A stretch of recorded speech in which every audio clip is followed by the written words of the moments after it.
पहला चैलेंज क्या होता है कि एजेंसी के पास एक्सपर्टीज़ नहीं है। मतलब अगर आप उनसे जैसे पूछ रहे हो कि हम अपने ब्रांड को कैसे ग्रो करें, तो उनके आगे से ना कोई बहुत स्ट्रॉन्ग आंसर नहीं आ रहा है, बड़े ब्लैंक रिस्पॉन्सेज आ रहे हैं। तो एक आइडिया लग जाता है कि if they are actually holding expertise और नॉट। एक्सपर्टीज आपको सिर्फ डिजिटल मार्केटिंग की नहीं होनी चाहिए, आपको मार्केटिंग फंडामेंटल की भी होनी चाहिए।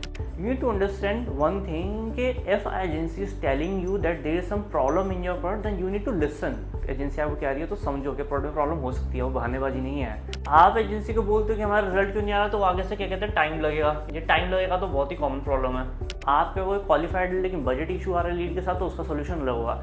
और ये डेटा अगर आप एजेंसी को प्रोवाइड ही नहीं कर रहे हो तो एजेंसी कैसे आइडेंटिफाई करेगी? फिर आपको लगने लगता है कि ये तो बहानेबाजी है, इनको लीड निकालनी नहीं आती इसलिए ऐसा करें। ऐसा नहीं होता है। डिजिटल मार्केटिंग एजेंसी की सबसे बड़ी प्रॉब्लम ये है कि एक क्लाइंट एक एजेंसी को काम देता है और फिर रिजल्ट नहीं आ पाता। अब ये बहुत बड़ी प्रॉब्लम है इस इंडस्ट्री के अंदर। अब आज इस वीडियो में हम लोग ये डिस्कस करने वाले हैं कि एक्चुअल में ये प्रॉब्लम होती क्यों है और इसके सॉल्यूशंस क्या हैं। सबसे पहले तो मैं यहाँ पे मैं एक चीज़ बता दूँ कि डिजिटल मार्केटिंग एजेंसी अगर काम नहीं कर रही तो उसके दो कारण हो सकते हैं। एक है एजेंसी सही से काम नहीं कर रही, एक क्लाइंट में भी प्रॉब्लम हो सकती है। आज हम दोनों ही एंगल्स को डिस्कस करेंगे, ठीक है। Not getting results from a digital marketing agency. सबसे पहले अगर एजेंसी वर्क नहीं कर रही। दूसरा क्लाइंट लेवल चैलेंजेस, ठीक है। एजेंसी काम नहीं कर रही ना, इसके लिए आपको ना मैं सबसे पहले ये बताता हूँ कि एजेंसीज के वर्किंग क्या होती है, एजेंसीज काम कैसे करती हैं। देखो एजेंसी का आइडली मतलब क्या है कि बेसिकली एक कंपनी है जिसके अंदर मल्टीपल टीम मेंबर्स काम कर रहे हैं और हर एक टीम मेंबर का अपनी एक्सपर्टीज़ है। अब वो सारे टीम मेंबर्स आपको as a business owner hire ना करना पड़े, इसलिए आप एक एजेंसी के पास जाते हो। अब कौन कौन से टीम मेंबर्स होते हैं? फॉर एग्जांपल आपको चाहिए एक मेटा एड एक्सपर्ट चाहिए, ठीक है, एक गूगल एड एक्सपर्ट चाहिए, ठीक है, कंटेंट क्रिएटर चाहिए, ठीक है, और आप कहते हो कि वीडियो एडिटर, ग्राफिक डिज़ाइनर, ऐसे करके मल्टीपल और टीम मेंबर्स आपको चाहिए। अब ये सारी टीम मेंबर्स अगर आप खुद अपने कंपनी में इन हाउस हायर करोगे तो आपको लाखों रुपये का खर्चा हो जाएगा।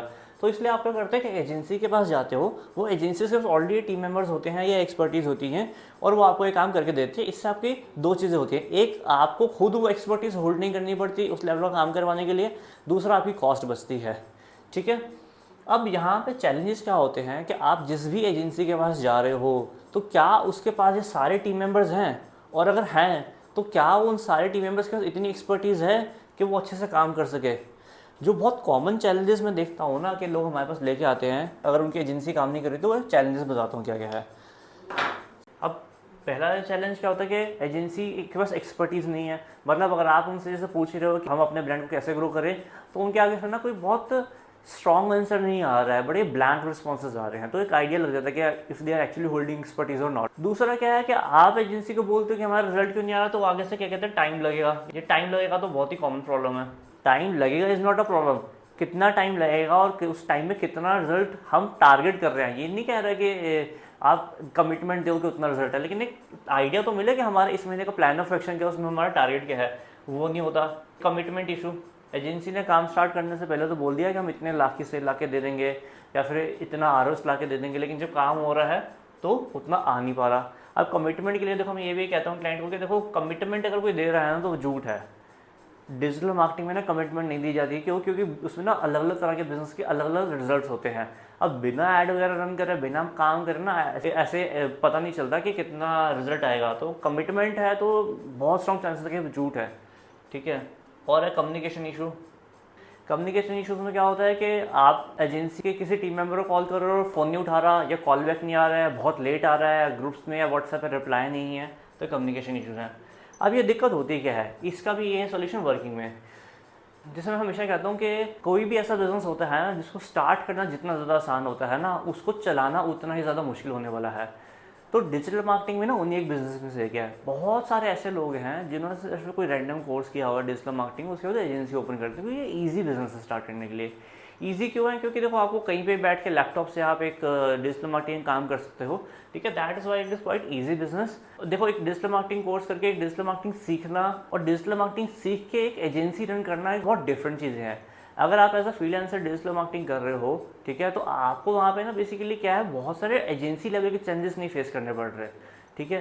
क्योंकि एजेंसी लेवल पे क्या है ना कि बहुत से लोग क्या है, डिजिटल मार्केटिंग एजेंसी तो ओपन करते हैं लेकिन उनको हायरिंग करनी नहीं आती है, टीम की ट्रेनिंग करनी नहीं आती है, ठीक है, या फिर टीम मैनेजमेंट कैसे होती है उन सारी चीज़ों की क्लैरिटी नहीं है, काम कैसे होता है एजेंसी में क्या होता है वो उसका आइडिया नहीं है। इवन बहुत बार एजेंसी से होती हैं उनके पास ऐसे टीम मेंबर होते हैं जिनको ये नहीं पता कि एक्चुअल में रिजल्ट आते कैसे हैं, ठीक है। तो यहाँ पे चैलेंजेस होते हैं कि एक्सपर्टीज जो कह रहे हैं वो होल्ड कर रहे हैं, एक्चुअल में होल्ड करते नहीं है, क्योंकि अगेन उतनी बड़ी टीम नहीं है, या फिर उनको खुद एज अ जो एजेंसी ओनर उनको तो काम करना आता है लेकिन उनको अपनी टीम से काम करवाना नहीं आता। तो एक ये चैलेंज होता है वर्किंग का। और कारण क्या होते हैं एक एजेंसी के परफॉर्म ना करने के। अगला जो है एक्सपर्टीज़। आप इस चीज़ को समझो कि डिजिटल मार्केटिंग का मतलब ना ऐड रन करना नहीं होता है।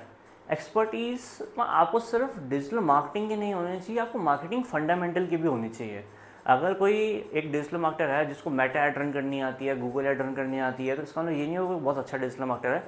जो अच्छा डिजिटल मार्केटर है वो मार्केटिंग कंसेप्ट को समझता है कि यूज़र परचेजिंग बिहेवियर क्या होते हैं, यूज़र किस किस चीज़ों को ध्यान में रख के डिसीजन लेता है, डिसीजन मेकिंग फैक्टर्स कौन कौन से होते हैं, हम यूज़र को कैसे अट्रैक्ट करें कि हमारे यहाँ पे आके परचेज डिसीजन ले, प्रोडक्ट की प्रेजेंटेशन कैसे होती है, वेबसाइट का क्या रोल है आप यूज़र को अट्रैक्ट करने में, ठीक है, या यूज़र इंटरफेसेस के क्या रोल हैं। मैं बहुत बार देखता हूँ कि एजेंसीज जो हैं उनको ये मेटा ऐड या गूगल ऐड रन करनी आती है। वो बिजनेस पर्सपेक्टिव आपका जो भी प्रोडक्ट है उसकी क्या यूएसपीज हैं और उस यूएसपीज को कैसे यूज़र को बताएं कि वो उसको बाय करे, उस चीज़ की एक्सपर्टीज होल्ड नहीं करते हैं। तो यहाँ पे ये चीज़ है। इस चीज़ का आइडिया लगाने के लिए आप जिस भी एजेंसी को काम दे रहे हो उनके पास एक्चुअली वो एक्सपर्टीज़ है नहीं है, इसका सिंपल फंड है। आप उनको बोलो कि आप एक प्लान ऑफ एक्शन बनाएं। प्लान ऑफ एक्शन वो होना चाहिए कि जो स्पेसिफिकली आपके बिजनेस के लिए है। अगर आप ये कह रहे हो कि हम फैशन इंडस्ट्री में डील करते हैं तो आपके कपड़े जो हैं या आपके जो डिज़ाइन है उनको बेचने के लिए क्या प्लान ऑफ एक्शन होना चाहिए, ठीक है। तो मेजरली ये चीज़ें हैं जिसके अंदर एजेंसी के अंदर दिक्कत आती है, एक वर्किंग को लेके, दूसरा एक्सपर्टीज़ को लेके। इसके अलावा ना कई चीज़ें ऐसी होती हैं जो होती है आप जिस एजेंसी को काम दे रहे हो ना उस कंपनी की कमिटमेंट लेवल्स एंड कम्युनिकेशन कैसी हैं। देखो कभी कभी क्या होता है कि आपको रिजल्ट अगर नहीं आ रहा ना तो फिर भी क्लाइंट जो है ना वेट करके रहता है। वेट क्यों करता है कि उनको ये दिख रहा होता है कि जो सामने वाली एजेंसी है ना वो काम बहुत अच्छे से कर रही है, कि कंटेंट बहुत अच्छे से बना रही है, प्रोडक्ट प्रेजेंटेशन बहुत अच्छे से है, वेबसाइट बहुत अच्छे से बनी है, ठीक है, बहुत ही इफेक्टिव कम्युनिकेशन है, जब कॉल करो रिप्लाई आता है, बहुत क्लियर स्ट्रक्चर डिफाइन है कि कब कम्युनिकेट कर सकते हैं कब नहीं कर सकते हैं, जैसे वीकडेज में कर सकते हैं वीकेंड्स में नहीं कर सकते हैं।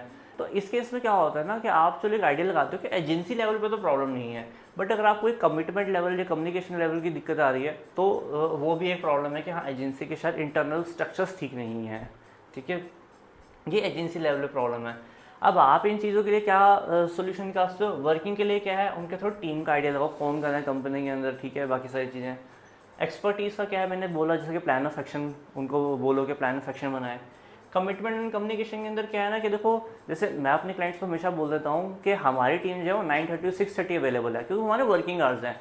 इस टाइम फ्रेम के अंदर हमारी टीम कभी भी आपका कॉल नहीं इग्नोर कर सकती, अगर वो करती है तो ये हमारी कंपनी की पॉलिसी वॉयलेशन है, ठीक है, ये हमारे इंटरनल वर्किंग है। तो इसलिए क्या है कि हमारी कंपनी में कम्युनिकेशन इश्यूज को कंट्रोल करने के हमने पॉलिसीज डाल रखी हैं। बट इसका उल्टा भी है कि 6:30 के बाद या अगर कोई संडे वगैरह है या तो उस टाइम पे हमारी टीम कम्युनिकेट नहीं करती है। बट ऐसा नहीं कि अगर टीम एक्टिव नहीं है तो आपके कैंपस के अंदर प्रॉब्लम आ रही हो, पहले से ही सारी चीज़ें प्लान करके रखते हैं कि संडे आ रहा है तो पहले से ही बजट वगैरह डाल के रखना है, या अगर कोई रूल वगैरह लगाना है ऐड के अंदर तो पहले से लगा के रखें, प्लानिंग वगैरह होकर रखी होती है, ठीक है।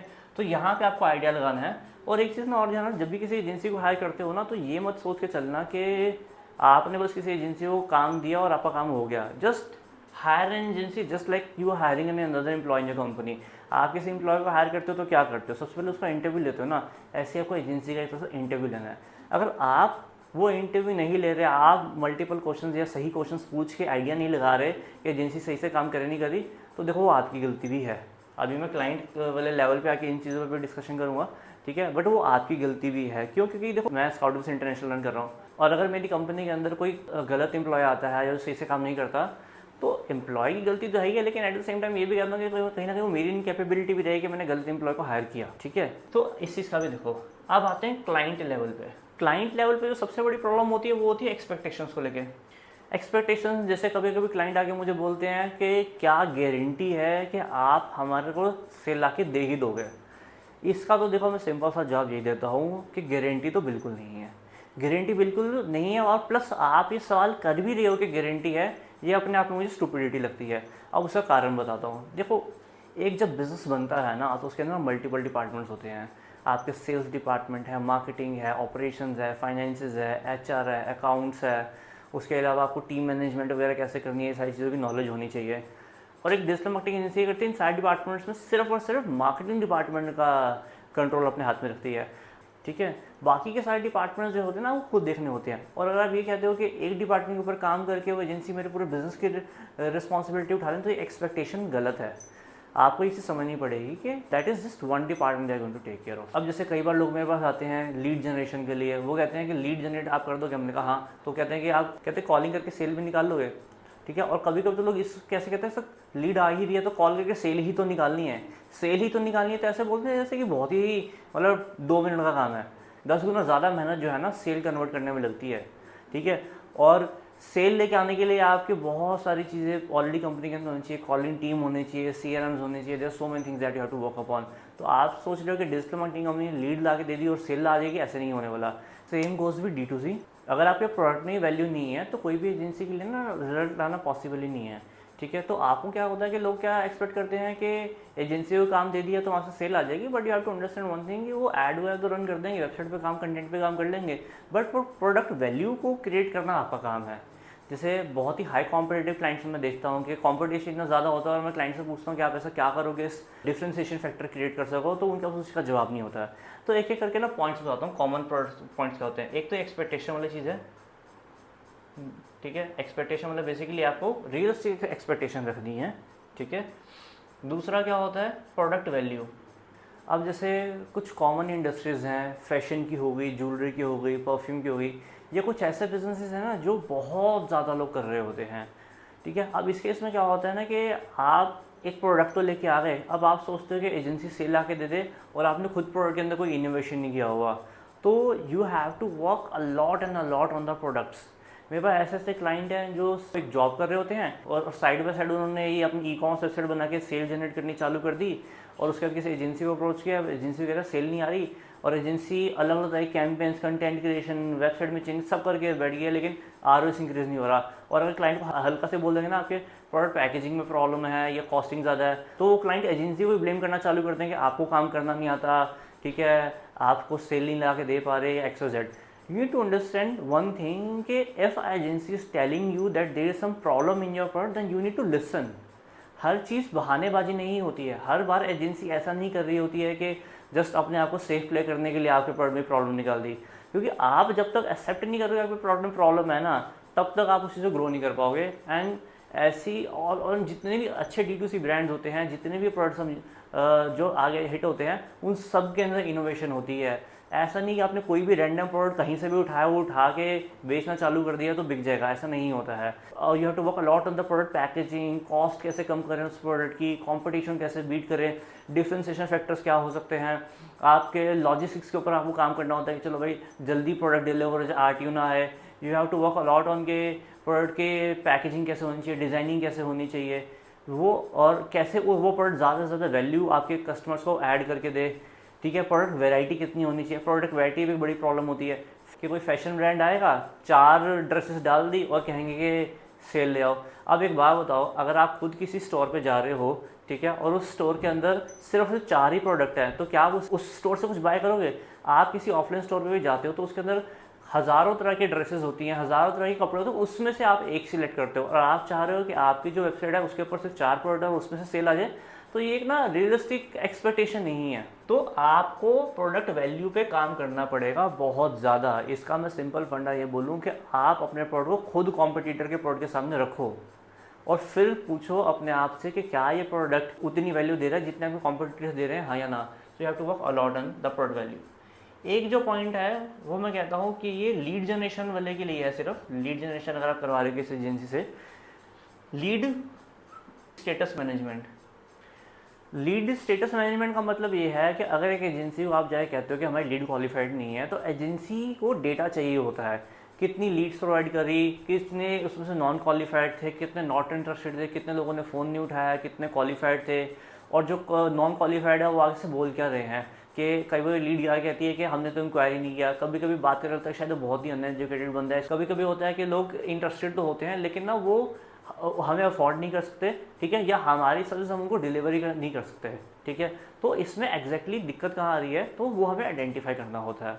अब हर एक रीज़न के सॉल्यूशन अलग होते हैं, ठीक है। आप क्या होगा कि नॉट रिस्पॉन्डिंग है तो उसका सोल्यूशन अलग होगा। आप क्या होगा क्वालिफाइड लेकिन बजट इशू आ रहा है लीड के साथ तो उसका सोल्यूशन अलग होगा। और ये डेटा अगर आप एजेंसी को प्रोवाइड ही नहीं कर रहे तो एजेंसी कैसे आइडेंटिफाई करेगी। और फिर जब एजेंसी आपके पास जाती है कि लीड क्वालिटी स्टेटस बता दो, फिर आपको लगने लगता है कि ये तो बहानेबाजी है, इनको लीड निकालनी नहीं आती इसलिए ऐसा करें। ऐसा नहीं होता है। जैसे मेरे पास जो क्लाइंट है मैं उनको एक चीज़ बहुत क्लियरली कहता हूँ कि अगर आप लीड क्वालिटी स्टेटस मुझे नहीं बता पाओगे ना तो मुझे आके मत बोलना कि आपकी लीड क्वालिफाइड क्यों नहीं है। First give me the data, prove me that leads are actually not qualified, have the call recordings and then tell me that leads is not qualified. इसके लिए क्या है, जैसे कभी कभी क्लाइंट को बोलता हूँ कि CRM इंस्टॉल कर लो। अब वो कहते हैं नहीं नहीं हमारे पास हम एक्सेल में डेटा मेंटेन कर लेंगे, हमें तो याद ही रहता है। अब ये याद कैसे रहता है मुझे नहीं पता। मेरे को 5 साल से ज़्यादा वो कंपनी रन करते हैं, मेरी खुद की सेल्स टीम काम करती है। और उनको बोल दूंगा ना आज आपने कितने लीड्स के ऊपर कॉल किया मुझे सबका स्टेटस बता दो, किसी को याद नहीं होता। आज तक के एक्सपीरियंस में कभी ऐसा नहीं हुआ कि किसी ने बोल दिया कि मुझे सारी लीड याद है। हज़ारों लीड्स होती हैं, you can not manage it on WhatsApp, you can not manage Excel में, ठीक है थोड़ी आपकी एफिशिएंसी अच्छी है तो मैनेज, लेकिन उसमें भी ज़्यादातर लोग कर नहीं पाते हैं क्योंकि एक्सेल भी उतनी ज़्यादा इफेक्टिव नहीं है जितना CRM है। So you must have a CRM for the lead management system, show the data of CRM to the agency and then tell them कि देखो इतनी लीड आ रही है, इतनी उसमें से क्वालिफाइड है, इतनी उसमें से नॉन क्वालिफाइड है, and then discuss with the agency and find a solution to the lead quality. तो ये अगला चैलेंज है जो आप इम्प्रूव करना है। देखो मैं दोनों चीज़ें इसलिए बता रहा हूँ, एजेंसी लेवल पे भी क्लाइंट लेवल पे भी, ठीक है, कि ऐसा नहीं है कि एजेंसी अगर काम नहीं कर पाए तो सिर्फ एजेंसी की प्रॉब्लम है या सिर्फ क्लाइंट की प्रॉब्लम है, दोनों को काम करना होता है। ये कोलैबोरेटिव आपकी अप्रोच होती है एक बिजनेस को आगे लेके जाने के लिए। अगला जो एक प्रॉब्लम होती है वो होती है पेइंग कैपेसिटी। अब कभी कभी लीड आती है मेरे पास और वो कहती है सर हमने 4 डिजिटल मार्केटिंग एजेंसी के साथ काम करवाया और हमें को फिर भी रिजल्ट नहीं आया। तो ये 2 agency, 4 agency, 5 agency, 7 agency, 8 agency वाले मैंने कहीं देखे हैं, ठीक है। और फिर मैं उनसे पूछता हूँ आप एजेंसी को पे कितना कर रहे थे, वो कहते हैं 5,000 रुपये। अब एक बात बताओ मुझे बड़ी प्रैक्टिकल सी, अभी वीडियो के स्टार्टिंग में मैंने आपको बताए थे कौन कौन से टीम मेंबर्स होते हैं एजेंसी के अंदर।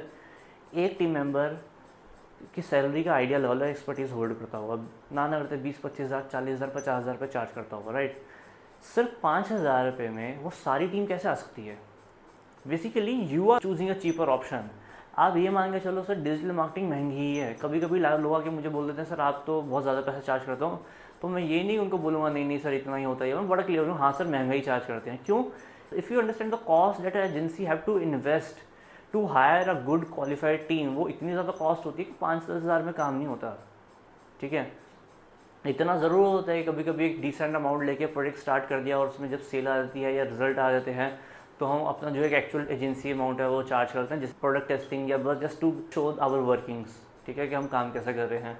बट हाँ हम चार्ज अच्छा ही होता है। तो अगर आप कम पैसा पे कर रहे हो और एक्सपेक्टेशन रख रहे हो बहुत ज़्यादा तो अगेन ये भी आप ही की प्रॉब्लम है। You have to pay well to the agency. अब यहाँ पे भी ना अलग अलग तरह के लोग होते हैं। एक तो है जिनके पास पे है ही नहीं, मान के चलो आप नया नया बिजनेस स्टार्ट करो, सैलरी से पैसा बचा के आपने एक कंपनी चलाई और आप एजेंसी आपको बोल दिया 50,000 रुपये, तो देखो एक डिफरेंट केस है, मैं समझता हूँ। अब बहुत से क्लाइंट्स तो मैंने ऐसे देखे हैं जिनके पास होता है, जिनका एस्टेब्लिश बिजनेस है और वो भी और ये भी आगे कह रहे थे कभी सर हम 1 लाख रुपये एडवर्ट लगा देंगे, एजेंसी भी 10,000 भी नहीं देंगे। तो देखो इसे मैं कहता हूँ लिचड़पंथी का कोई इलाज नहीं है, ये आपको ही सॉल्व करना पड़ेगा। एक ना आपको सिंपल फंडा बताता हूँ। फॉर एग्जांपल अगर आप जॉब कर रहे हो और जॉब कर रहे हो कि अगर आपका एम्प्लॉय है उसको आप कम से कम पैसे में काम कराने की कोशिश करोगे तो भी काम चोरी करेगा। So what you have to do, you have to pay well to an agency, ठीक है। जितना मांग रहे हैं आप उतना दो, उसमें कोई बार्गेनिंग नहीं, कुछ नहीं। ये देखो ऐसा नहीं है कि आप एक टीवी लेने चले गए किसी दुकान पे और प्रोडक्ट है आपने सस्ता भी करा लिया तो अच्छा डिलीवर हो जाएगा। बहुत बार एजेंसीज़ को अगर आप अच्छा पे नहीं करते हो तो एजेंसीज़ आपके लिए अच्छे से काम नहीं कर पाते हैं क्योंकि उनके पास भी रिसोर्सेज जो है लिमिटेड ही होते हैं। वो भी उतने रिसोर्सेज लाएंगे आपके ऊपर जितना आप उनको पे करोगे। जैसे बड़ा प्रैक्टिकल लेकिन इंटरनल बात बता रहा हूँ, शायद बहुत कम एजेंसीज आपको बताएंगी कि अब एक एजेंसी के अंदर एक इंटर्न भी डिजिटल मार्केटर होता है, एक 1 साल एक्सपीरियंस वाला भी होता है, एक 2 साल 4 साल एक्सपीरियंस वाला बंदा भी होता है, राइट। और जिसको 1 साल एक्सपीरियंस है, जिसको 4 साल एक्सपीरियंस है, दोनों को ही जो है प्रोजेक्ट लीड की रिस्पॉन्सिबिलिटी होती है। जाहिर सी बात है 4 साल वाले लोग ज़्यादा एक्सपीरियंस होगा। अगर आप बहुत ज़्यादा बार्गेनिंग वार्गेनिंग करके अगर एजेंसी को काम दे रहे हो ना, तो कम एक्सपीरियंस वाले बंदे को आपके प्रोडक्ट पे लगाएंगे। This is the hard reality. और शायद आप भी होते तो आप भी यही करते हैं। So you to understand well that you should not bargain. ठीक है, 2-4 मतलब 5-10% बार्गेन हो गया, उससे ज़्यादा नहीं करना चाहिए। पे वेल। आप अफोर्ड नहीं कर सकते हो तो देखो ये भी एक अलग चैलेंज है। अब अफोर्ड नहीं कर सकते हो तो आप वो चीज़ें करो जो अच्छे से हो जाएं, ठीक है। या फिर उसके भी कुछ अल्टरनेट्स हैं, कुछ चीज़ें आपको खुद करनी पड़ती हैं, कुछ चीज़ें ऐसे एजेंसी से करवानी पड़ती हैं, ठीक है। तो according you have to plan. But आप ये सोचोगे कि आप कम पैसे में ज़्यादा काम करा लोगे तो नहीं होने वाला। ऑलरेडी बहुत सारी मार्केटिंग एजेंसी जैसी हैं जो बहुत अच्छे से काम नहीं कर पाती, और उनको जो अच्छे से काम कर पाती है उनको भी कम पे करके आपका काम सही नहीं होता। That is a big problem. तो first of all you have to pay well to an agency. तो मोटा मोटा ये चैलेंजेस होते हैं जिसकी वजह से एक डिजिटल मार्केटिंग एजेंसी के साथ अगर आप काम करवा रहे हो तो रिजल्ट नहीं आएंगे। एक एक करके आपको सारी चीज़ों पे काम करना होगा। एक बार कंक्लूड करो, एजेंसी लेवल के ऊपर एजेंसी की वर्किंग कैसी है उसका आइडिया लगाओ, ठीक है। एक्सपर्टीज़ का आइडिया लगाओ। अलग अलग क्वेश्चन एक इंटरव्यू में जैसे आप किसी बच्चे से पूछते हो या किसी कैंडिडेट से पूछते हो आप, तो ऐसे कुछ क्वेश्चंस आप एजेंसी से पूछो। उनकी कमिटमेंट और कम्युनिकेशन कितनी स्ट्रांग है उसका एक आइडिया लगाओ, ठीक है। उसके बाद भी गारंटी नहीं है कि आपको सही एजेंसी मिल जाएगी, क्योंकि अगेन जैसे मैंने कहा कि एम्प्लॉय को हायर करने का तरीका होता है। ज़रूरी थोड़ा पहला एम्प्लॉय जो आप हायर करोगे अच्छा ही मिल जाए, but you have to keep trying, ठीक है। अच्छे से आप एजेंसीज को सर्च करके काम दोगे तो मिल जाएगी अच्छी एजेंसी भी। क्लाइंट लेवल पे होता है एक्सपेक्टेशन, फेयर एक्सपेक्टेशन रखो टीम के साथ। ऐसा नहीं है कि भाई वो आपने एक एजेंसी को प्रोवाइड दी और आप सोचो पूरा पूरा बिजनेस वो चला रहे हैं, ऐसी एक्सपेक्टेशन में रखो। They are going to work on the marketing only. D2C में ठीक है, सेल्स पे भी काम करते हैं, बट उसमें भी जो स्केलिंग वाली स्टेज पे आप आओगे तो आपको बहुत सारे ऑपरेशन से काम करना पड़ेगा। सेल इंक्रीज करने में भी वो हेल्प करते हैं। प्रोडक्ट वैल्यू के लिए अगर एजेंसी आपको क्या रही है तो समझो कि प्रोडक्ट में प्रॉब्लम हो सकती है, वो बहानेबाजी नहीं है। मैं मानता हूँ कि बहुत सी एजेंसीज बहानेबाजी देती हैं प्रोडक्ट वैल्यू के अंदर कि आपके प्रोडक्ट में प्रॉब्लम इसलिए सेल नहीं आ रही, बट अगर एजेंसी कह रही है तो आप एक खुद भी इवेल्यूएट करके देखो कॉम्पिटिटर से कि बाकी कॉम्पिटिटर्स क्या कर रहे हैं, और आप उससे फिर देखो कि आपका प्रोडक्ट क्या वहाँ पे स्टैंड कर रहा है नहीं कर रहा। उसके अलावा होता है lead status management. Lead status management के अंदर CRM इंस्टॉल करो। एक्सेल्स पे मत डिपेंड रहो। मेरा स्ट्रॉन्ग रिकमेंडेशन होता है जो चीज़ें CRM प्रोवाइड कर रहा है वो कभी भी एक्सेल नहीं कर सकती, ठीक है। और वहाँ पे कॉल रिकॉर्डिंग्स के लिए भी कोई अपना वर्चुअल नंबर वगैरह बाय करो, जिससे क्या कि आपको खुद को भी आइडिया हो कि लीड एक्चुअल में क्वालिफाइड है नहीं है, या सेल्स टीम की प्रॉब्लम है, डिजिटल मार्केटिंग टीम ही अच्छे से लीड्स क्वालिफाई नहीं करके दे पा रही। लीड्स के अंदर कभी कभी ये भी होता है, देखो 100% लीड्स भी क्वालिफाइड नहीं होती हैं। किसी इंडस्ट्री में 20% क्वालिफाइड होती हैं, किसी में 50%, किसी में 80% भी होती हैं। तो ये मन मान के चला सारी ही क्वालिफाइड होंगी। एक वो भी एक पैरामीटर होता है इवैल्यूएट करने के लिए। उसके अलावा होता है पेइंग कैपेसिटी। एजेंसीज को देखो पे करने में कंजूसी मत करो, ठीक है। पे वेल टू एन एजेंसी, ठीक है। एक्सपर्टीज़ जो है वो काफ़ी महंगी है और एक्सपर्टीज़ की कॉस्ट आपको पे करनी चाहिए। तो मेरा यहाँ पे ये रिकमेंडेशन होता है कि यहाँ पे पैसे मत बचाओ। अफोर्ड नहीं कर सकते, ठीक है, fine to try to give only that work जो आप अफोर्ड कर सकते हो, बट यहाँ पे आप पैसे मत बचाओ अगर आपको अच्छे एजेंसी से काम करवाना है तो, ठीक है। Overall this were the reasons कि अगर आप इस डिजिटल मार्केटिंग एजेंसी को काम दे रखा है और रिजल्ट्स नहीं आ रहे हैं, तो दीज आर द रीजंस, ठीक है। आई होप आपको ये वीडियो पसंद आई होगी। Thank you.